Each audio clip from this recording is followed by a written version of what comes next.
مسیح میں آپ سب کی سلامتی ہو۔ اور ناظرین، جب میں مسیح کہتی ہوں تو اس کا مطلب میں پہلے بتا چکی ہوں، اس کا مطلب ہے نجات دہندہ کی طرف سے یسوع مسیح، مطلب نجات دینے والے کی طرف سے آپ سب کی سلامتی ہو۔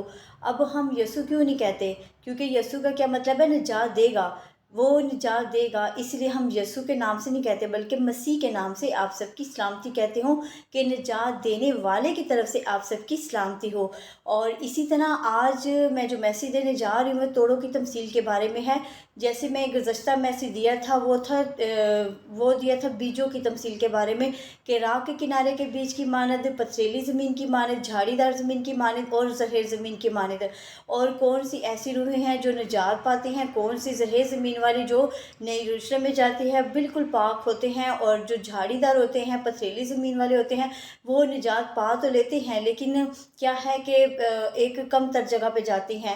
اور دوسرا یہ کہ راہ کے کنارے کے بیچ کی مانند کون ہے، اس کے بارے میں بتا چکی تھی کہ وہ نجات نہیں پاتے، وہ صرف نام کے مسیحی ہوتے ہیں لیکن وہ خدا کے گھر سے دور ہوتے ہیں، اور باقی کبھی دعا نہیں کی، کبھی عبادت کا حصہ نہیں بنے، خدا کی خوشخبری کو نہیں سنا، نہ ماننا، اور جس کی وجہ سے وہ صرف نام کے مسیحی تھے اور نجات نہیں پاتے۔ اور اس لیے ہمیں راہ کے کنارے کے بیچ کی مانند نہیں بننا، اور بلکہ راہ کے کنارے کے جو بیچ کی مانند ہوتے ہیں ہمیں اس کو تیار کرنا ہے، اور تاکہ ہم خدا کے حقیقی فرزند بن جائیں۔ اور آج جو میں بات کرنے جا رہی ہوں وہ توڑوں کی تمثیل کے بارے میں ہے، کہ توڑوں کے بارے میں خدا کا کیا کہنا ہے۔ اگر ہم متی 25 باب دیکھیں تو وہاں پر توڑوں کی تمثیل کی بات کی گئی ہے۔ اب دیکھیں کہ ایمانداری کیا ہے۔ ایمانداری کا مطلب جیسے محبت، اطاعت، جانبداری اور ثابت قدم رہنا ہے، یہ کیا ہوگا؟ ایمانداری ہوگا۔ اب خدا کی نگاہ میں ایمانداری کیا ہوگی؟ ایمانداری کا پہلا پہلو یہ ہے کہ جو کچھ آپ کے ذمے لگایا گیا ہو اس سے زیادہ کریں، اس سے بڑھ کر کریں گے تو یہ آپ کی ایمانداری ہوگی۔ جب آپ کسی کام کے اجرت رکھتے ہیں تو آپ اپنا کام کرتے ہیں، مطلب اس سے بڑھ کر کام نہیں کرنا، جس کام کی آپ کو اجرت دی جائے گی بس وہی اگر آپ کام کریں گے تو ہم اس کو ایمانداری نہیں کہیں گے۔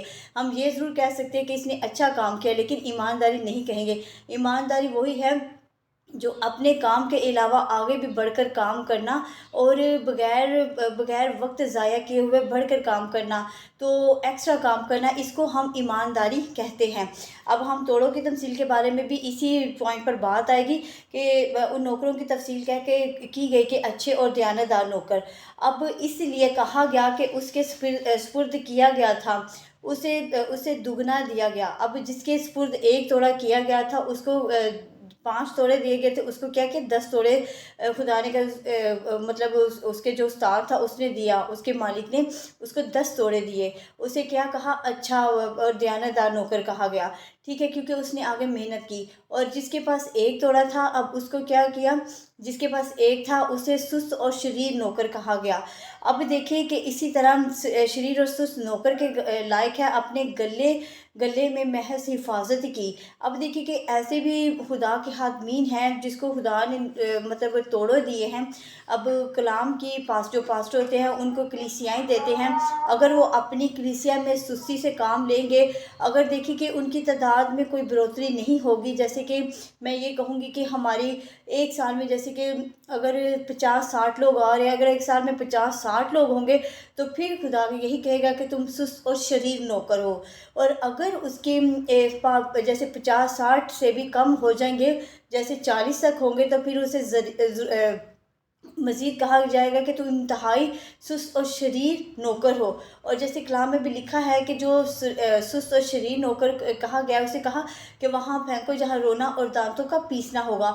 تو پھر یاد رکھیں کہ اگر ایک عام آدمی نجات نہیں پائے گا تو ایک پاسٹر بھی اگر اپنی کلیسیاؤں میں سستی سے کام لے گا، دعا میں پیچھے رہے گا، اپنی کلیسیا کی بڑھوتری نہیں کرے گا، تو اس کے لیے بھی کیا ہوگا کہ نجات کے دروازے بند ہو جائیں گے۔ اور جیسے کلام میں لکھا ہے کہ اسے وہاں پھینکو جہاں رونا اور دانتوں کا پیسنا ہوگا۔ اب یہ کسی خدا نے کسی کلیسیا کی ممبر کے عام لوگوں کی بات نہیں کی، بلکہ نوکر یعنی خادم کے بارے میں، کہ خادم کے جو بات تھی کہ मतलब उसको जो तोड़े दिए गए थे, अगर उसने उसकी हिफाजत देखभाल नहीं की तो फिर वो भी उनके साथ गर्दाना जाएगा और उनको भी जहन्नम की आग में डाल दिया जाएगा। तो देखिए मैंने बयान करी, ये कलाम बयान करा है, और इसीलिए मेरी आप लोगों से रिक्वेस्ट है कि जो खादमीन हैं वो अपनी मेहनत में लगन से काम करें। जब आप इस चीज़ में आ जाते तो आपका फोकस सिर्फ खुदा के कलाम की तरफ होना चाहिए, अपनी कलीसिया की बढ़ोतरी के लिए होना चाहिए, अपनी कलीसिया को रूहानी ग़िज़ा देनी चाहिए, और फिर देखिएगा कि आपकी खुदा तारीफ़ भी करेगा। देखिए कि हमें अपने जब वो खुदा का खादम है उसे अपने पूरे दिल जान बदन रूह के साथ अपना सब कुछ देगा, और खुदा की अता करदा ज़िम्मेदारियों को पूरा करते हुए फल के लिए पसीना बहाएगा, और फिर खुदा उनके फलों को देकर कहेगा कि ये एक ईमानदार और दयानतदार नौकर है, और खुदा उसे शाबाश कहेगा। अब ईमानदार दयानतदार नौकर क्यों? क्योंकि वो उसने अपनी कलीसियाओं में मेहनत की है, और जिसके पास 5 तोड़े थे तो याद रखिए कि उसको खुदा ने कितने दिए? 10 तोड़े दिए। अब 10 तोड़े दिए। अब हाँ, इसी तरह अगर हम देखें तो आपको पता है कि इंडिया में कितनी बेदारी है, पर प्रॉफिट बचिंदर सिंह अंकुर नोला के कितना बड़ा नाम है, और इसके अलावा और भी पास्टर हैं, अब मुझे इतने नाम नहीं आ रहे, लेकिन वो सभी बहुत मेहनत कर रहे हैं। अब देखिए कि उनके जो तोड़े थे, क्या उनको अपनी ही मतलब कलीसिया के अलावा और भी जगहों से, अदर कंट्रियों से, बहुत सी, जैसे कनाडा में, अमेरिका में, न्यूजीलैंड में, पता नहीं कहाँ कहाँ से, यूरोप, दुबई, हर जगह से वहाँ के लोग उनके मैसेज को सुनते हैं। अब ये खुदा ने उनको एक तोड़ा नहीं दिया। अब देखिए 10 तोड़े नहीं, 20 तोड़े नहीं, 30 तोड़े नहीं, 40-50 तक उनको तोड़े दिए हैं, क्योंकि वो अपनी कलीसिया में बेपनाह मोहब्बत करते हैं, मेहनत करते हैं। अब देखिए कि वो सारा दिन उनका काम क्या होता है? सिर्फ इबादत, दुआ करना, रोज़े रखना, और अपनी कलीसिया को इसी तरह मजबूत कर रहे हैं। अब देखिए कि जब वो यही बात है कि जब वो अपने खादमों, जो खादम है, अपनी कलीसिया को इस तरह मजबूत करे, और उनकी कलीसिया से ही ऐसे भी पास्टर बन रह जाते हैं, और वो पास्टर फिर आगे क्या होता है? अब देखिए कि एक जो खादम है उसको सेहत मिलती है, मतलब कलाम की सच्चाई को पता चलता है, तो दूसरे को आगे से फिर क्या कहते हैं? बढ़ोतरी होती है। फिर वो आगे आगे पास्टर को तैयार करता है कि वो भी इसी तरह कलाम की मनादी करे, और ये होती है तोड़ों की तमसील। अगर आपकी कलीसिया में सुस्ती होगी तो जो आपके पास एक तोड़ा था, कलाम में क्या लिखा है? जिसके पास एक तोड़ा था खुदा ने उससे ले लिया।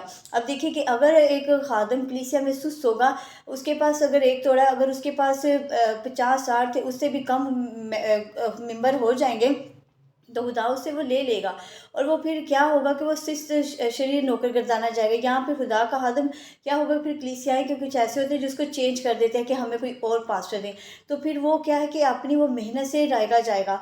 और इसीलिए जो सुस्त होते हैं, मैं चाहूँगी कि वो ज़्यादा से ज़्यादा मेहनत करें, क्योंकि पास्टर बनना कोई आसान काम नहीं है। इसने पूरी तरह से अपने दिल का खतना करके इस काम में आना होता है। अब देखिए कि अगर किसी ने अगर मुर्गियाँ पाली हों, और मुर्गियाँ पाली हों, तो अगर उनको मुनासिब तौर पर ग़िज़ा ना दी जाए तो उनको क्या होगी? कमज़ोर होंगी, और फिर आगे वो दूसरों को जन्म नहीं दे पाएंगी। ऐसे ही होता है ना कि जब मुर्गियाँ या भेड़ें कोई पालता हो, तो अगर उसको दूध वगैरह मतलब फिर वो नहीं देगा, या मुर्गियाँ को देंगे तो वो अंडे वगैरह नहीं देंगी, क्या है कि क्या है कि उनको कोई मुनासिब ग़िज़ा नहीं दी गई, और वो कमज़ोर होंगी। दूसरी ये कि अगर हम यही बात है ना कि अगर कलीसिया में कोई मेंबर है जो अब हर काम में सुस्त रहेगा, और जैसा खुदा का आदम होगा वैसे ही कलीसिया होगी, कलीसिया भी किसी काम में आगे नहीं बढ़ेगी, एक्टिव नहीं होगी, ना उसे दुआ करनी आती है, ना तिलावत करनी, हर काम में वो शर्माएगा। और जैसे कलाम में भी लिखा है कि जो मुझसे शर्माएगा मैं उससे शर्माऊँगा। तो हमें इस चीज़ को नहीं देखना, बल्कि जब हम ऐसा करते हैं तो हम आसमान से जो हमारे इनामात हैं हम उससे हाथ धो बैठते हैं। तो हमें एक्टिव रहना चाहिए खुदा के हर काम में। और दूसरा ये कि जैसे मैंने कहा कि जैसे अगर हम मुर्गी को पालते हैं, अगर उसको मुनासिब ग़िज़ा दी जाएंगे, उसका देखभाल करेंगे, तो फिर आगे वो क्या होगा? बढ़ोतरी करेगा, आगे और बच्चों को भी पालेगा, तो क्या होगा? तो देखिए कि यही बात है ना कि अगर हम अपनी कलीसिया में मेहनत करेंगे तो फिर आगे और कलीसिया बढ़ेगी, और तादाद में भी ज़्यादा होगी। तो इस तरह खुदा भी आपको कहेगा कि आप क्या है? ईमानदार और दयानतदार नौकर हैं। और इसी तरह अगर जिसके पास 2 तोड़े थे उसको 4 दिए गए, और जिसके पास 5 थे उसको 10 दिए गए। और देखिए कि ये अपनी मेहनत है। अब मैंने जैसे कहा कि वो दिन रात दुआएं करते हैं, रोज़े रखते हैं, अपनी आँखों, ज़ुबान को, होंठों को पाक रखते हैं, कानों को पाक रखते हैं, जिसकी वजह से इसका अजर खुदा ने उनको दिया। अब उनके पास जो इंडिया के, उनके पास एक तोड़ा नहीं है, बल्कि 40-50 तक तोड़े हैं। जब भी कोई मैसेज आता है तो ऑनलाइन घर में बैठ के हम उनके मैसेज को सुनते हैं। कुछ लोग चर्च में होकर, ऑनलाइन होकर उनके मैसेज को सुनते हैं, और वहीं पे बैठे बरकतें पाते हैं। तो आज के इस कलाम के लिए खुदा मुझे और आपको बरकत दे। आमीन।